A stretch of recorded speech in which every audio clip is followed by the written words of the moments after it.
You know what time it is. Time to talk all things high school football right here from El Dorado, Texas, where behind me, the El Dorado Eagles and the Ballinger Bearcats are going at it for a friendly little scrimmage. Now, right now, it's JV, and I'm not going to lie to y'all, Ballinger's offense looks very, very special. It is a big series, but this opponent in particular, you haven't lost a game to them in over 2 years, so what's it going to take to bring home another dub, another set of dubs this weekend? Yeah, that's a great fact. One of those athletes I actually caught up with before the game, and he's homie Damien. I want to hit 3 home runs this season. He told me he wants to start that trend tonight. So, Bert, you already know what I did. I had to get my glove because just in case he does go yard, I need to come home with that ball. And I think that's probably a little bit of an understatement. We got Eye of the Tiger playing. We got everyone working on their head movement. Even me, it's kind of motivating me. Next thing you know, I'm slipping and rolling. They beat their rival, the Mason Punchers, last week, and they flat out punched them in the mouth. A 28-6 victory, and they're looking to replicate that this week against a great Brownwood program. By breaking it down just a little bit further, I'm going to go over a key for both teams should they find success in this one. We start with the visiting team, the Miles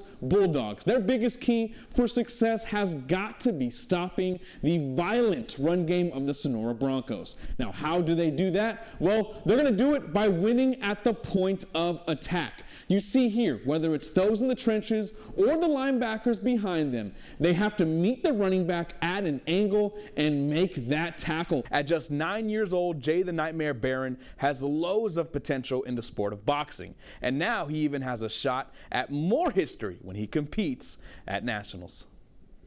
In like 2-3 years, I could probably be Canelo. Jay the Nightmare Barron may only be 9 years old, but in less than a decade, he's accomplished being a 2-time Golden Gloves champion and will now be representing the 325 on the national stage. It makes me very happy, you know, I started putting on gloves when I was 2 years old, and then me at 9 years old, going to nationals, it's crazy. Every great boxer has a great trainer behind them. For Barron, his Freddie Roach is Concho Valley native Hector Govea, who couldn't be prouder of his protege.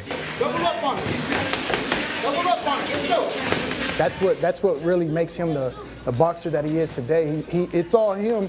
I'm showing him a little bit of what we all know, but it's him putting all that work and effort into this. A lot is riding on the shoulders of this 55-pound fighter, but Coach G isn't worried about it. First person ever here that's been to nationals, you know what I'm saying? So he's putting on a lot. It's a lot on him, but I mean, I believe in him. He's been working hard. With the hard work comes moments of reflection that brings the up-and-coming boxer to tears. I sometimes do want to cry, you know, because my coach travels all the way over there, you know, sometimes just for me, and then I put a smile on his face just for winning.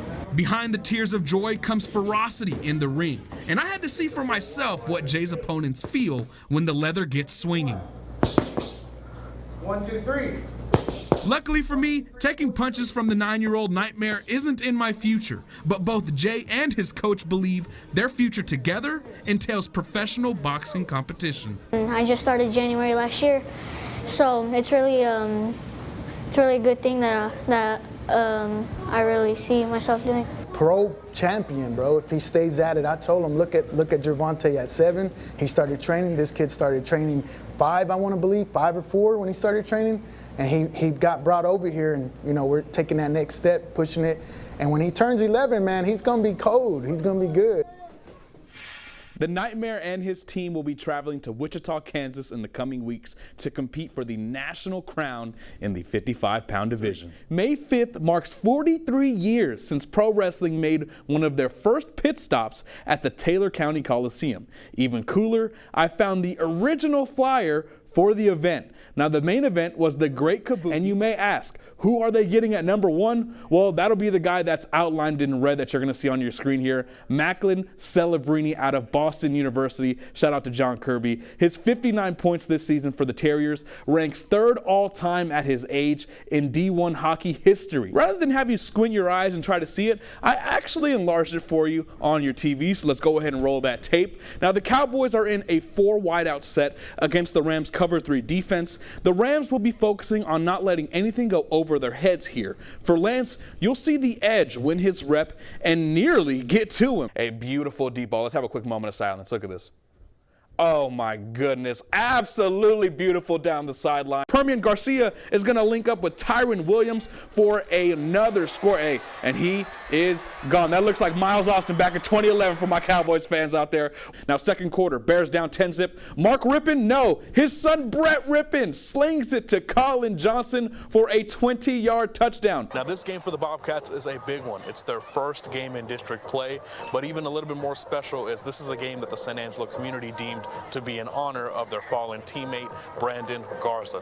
This competition is all about conditioning. I've seen a lot of these young athletes getting tired, settling for jump shots and all that stuff. So we're going to see right now not only who is the best conditioned athlete, but also who the best hooper in the 3-2-5 is. 14-year-old Jaime Palazuelos is much more than meets the eye. When he's not playing Elden Ring or practicing the cello, he's taking names at the USFL Youth MMA Nationals, earning his second national championship title. Making my town pretty big, it's a good feeling to have. It feels pretty nice to make something so small bigger than what it really is. At Jaime's genesis into the world of mixed martial arts, his family had no idea the heights he would one day reach. That was not part of the plan. Like I said, when we started, it was just an after-school activity. To lose weight, and that was the main thing, you know what I mean? Because the way his doctor described it, that he was getting borderline diabetic. Since that moment, his father has been the leading motivator behind the up-and-coming MMA prospect we see today. My dad, he saw that I was pretty good at it, so he kept me in it, and he's been helping me stay motivated throughout my whole experience. But the foundation for his success, something he and his father agree upon, is his loudest cheerleader, his mom. He just makes me so proud. He really does, and it amazes me. Just watching him and watching him grow, doing something he actually is very passionate about. Like I always tell him, man, I'm wherever he wants to go travel, I will raise money, do what I got to do to take him where he needs to go. Cage fighting is a ruthless profession, but according to Jaime, it's the support he receives that in part makes it so enjoyable. Everyone supports me, and it makes me really enjoy the experience as well as enjoy succeeding in it. With his family and community's continued support, 2 national titles is only the beginning. Trying to get as many belts, as many medals, as much fame as I possibly can. I try my best. The now 2-time national champion is currently in training camp for his upcoming bout in Milwaukee this June, as he hopes to qualify for another world tournament in Indonesia by year's end. In San Angelo, Damien Bartonek, Fox West Texas. So let's address first who's going to help with this offense, because the Spurs, they don't score a lot. They give up a lot of points. They don't score a lot. So they need someone to put the orange thing in the orange thing, as I like to say.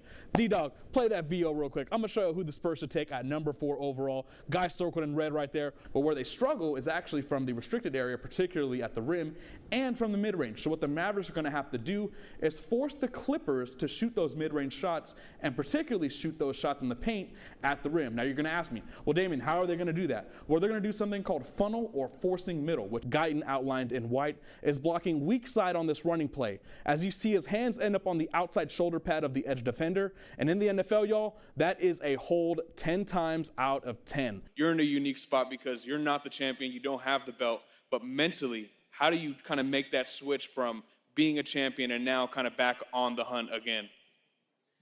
That's a great question. I think, like I've said, it's different. Were you ever kind of like, man, this fighting stuff, it's just it's not paying off like you thought or anything? It's tough. It was tough. What kind of unlocked your love for the sport?